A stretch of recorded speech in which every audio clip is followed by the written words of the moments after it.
Assalamualaikum warahmatullahi wabarakatuh. Perkenalkan, nama saya Santi Chandrawati. Saya absen 31. Saya di sini akan mempresentasikan hasil dari kerja saya, yaitu tentang sumber energi. Pertama, apa sih energi itu? Energi itu sumbernya dari apa sih? Dan kira-kira bagaimana ketersediaan sumber energi di bumi? Energi adalah kemampuan untuk melakukan suatu usaha. Energi berasal dari sumber energi. Kira-kira apa sih sumber energi itu? Energi adalah segala sesuatu di sekitar kita yang dapat menghasilkan energi, baik secara langsung maupun secara konversi atau transformasi. Contohnya seperti matahari, energi, dan minyak bumi. Energi tidak dapat dimusnahkan loh. Kira-kira mengapa ya? Berkaitan dengan hukum kekekalan energi yang berbunyi, energi tidak dapat diciptakan atau dimusnahkan. Energi hanya dapat dikonversi dari suatu bentuk ke bentuk energi yang lain. Konversi adalah jenis energi yang dapat diubah dari satu bentuk ke bentuk energi lainnya. Contoh, saat kita mengendarai motor, mesin motor mengubah energi listrik menjadi energi mekanik. Jenis-jenis energi. Energi berdasarkan asalnya dibagi menjadi dua. Yang pertama, energi primer. Energi primer adalah energi yang berasal dari alam. Contoh, matahari, angin, air, nuklir, minyak bumi, dan batu bara. Yang kedua, energi sekunder. Energi sekunder adalah energi yang menghasilkan dari olahan energi primer. Contoh, listrik dan gas.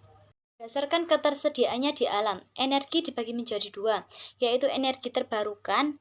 Energi terbarukan adalah sumber energi yang tersedia oleh alam dan bisa dimanfaatkan secara terus-menerus. Contoh, angin, biomasa, panas bumi, lautan, arus air, dan matahari. Contoh dari energi terbarukan yaitu yang pertama, panas bumi. Panas bumi adalah energi yang bersumber dari alam perut bumi. Energi panas ini dihasilkan dari dalam inti bumi yang diperkirakan pada kedalaman 6.400 km dari permukaan bumi. Energi panas bumi dimanfaatkan oleh pembangkit listrik tenaga panas bumi atau PLTP, yaitu tenaga listrik yang dihasilkan dari gerak turbin yang digerakkan oleh panas bumi. Yang kedua adalah energi angin. Energi angin adalah energi yang dihasilkan dari udara dan berhembus di permukaan bumi. Energi angin bisa diubah menjadi mekanik dengan tujuan menghasilkan udara. Manfaat dari energi angin yang pertama yaitu menggerakkan kincir angin dan turbin angin sehingga dapat menghasilkan listrik. Yang kedua, mendorong perahu layar agar dapat berjalan. Yang ketiga, membantu proses pengeringan pakaian. Contoh yang ketiga yaitu energi matahari. Energi matahari sangat melimpah jumlahnya, khususnya bagi wilayah yang beriklim tropis. Energi matahari merupakan sumber energi yang paling utama bagi kehidupan manusia. Manfaat energi matahari yang pertama adalah menghangatkan bumi dan makhluk hidup di bumi.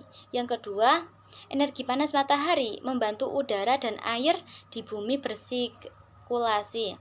Yang ketiga, sebagai penerang pada siang hari sehingga dapat menghemat listrik.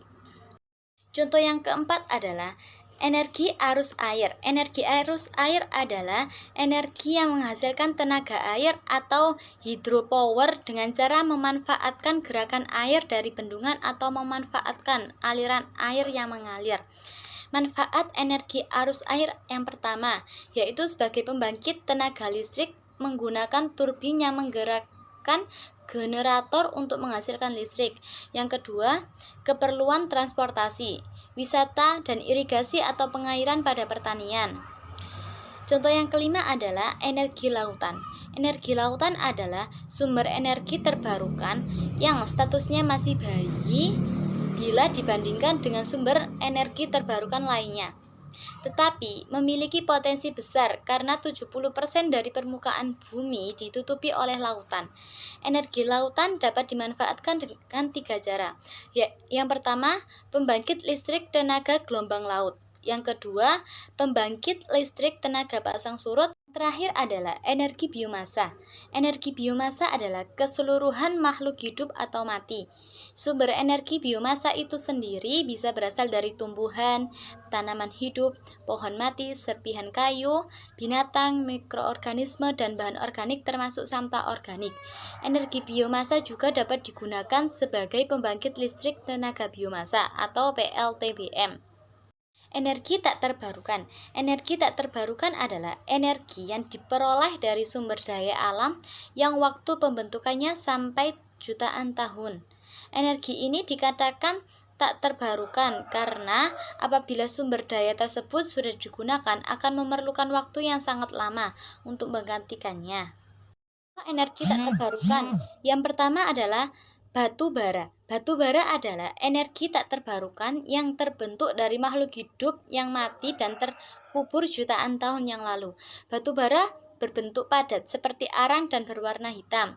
Manfaat batu bara. Yang pertama, batu bara umumnya digunakan untuk memasak sebagai bahan bakar hingga bahan membangun jalan. Energi minyak bumi dan gas alam. Minyak bumi dan gas alam terbentuk dari beraneka ragam binatang dan tumbuh-tumbuhan yang mati yang tertimbun di bawah endapan lumpur.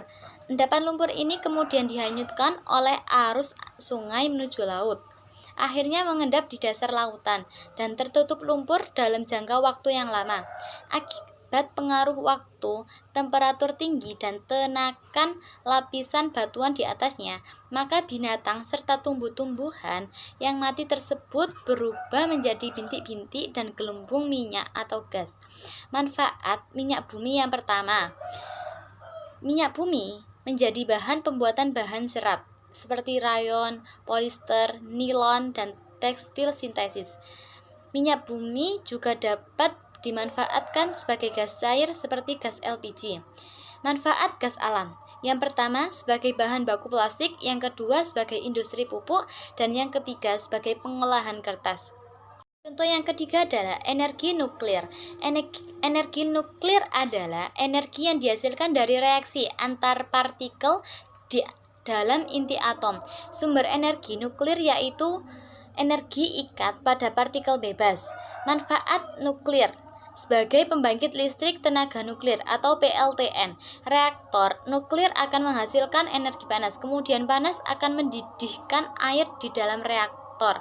Energi kinetik yang dihasilkan dari uap air tersebut akan menggerakkan turbin dan hasilnya dapat menghasilkan energi listrik. Prinsip kerjanya adalah mengubah bentuk energi yang satu menjadi bentuk energi lainnya. Ketersediaan sumber energi tak terbarukan di bumi.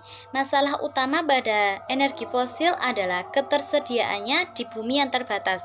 Manusia telah mengonsumsi bahan bakar fosil selama kurang lebih 200 tahun. Dengan konsumsi seperti saat ini, diperkirakan cadangan minyak bumi saat ini hanya dapat memasok kita sampai tahun 2055, kurang lebih 30 tahun lagi. Gas alam hanya dapat memasok kita sampai tahun 2085, kurang lebih 60 tahun lagi. Batu bara akan bertahan lebih lama, sampai sekitar tahun 2250, kurang lebih 227 tahun lagi. Oleh karena itu, sangat perlu untuk mengembangkan teknologi baru untuk memanfaatkan semua energi yang ada di alam. Sekian presentasi dari saya. Saya meminta maaf jika ada salah kata. Akhirus salam. Wassalamualaikum warahmatullahi wabarakatuh.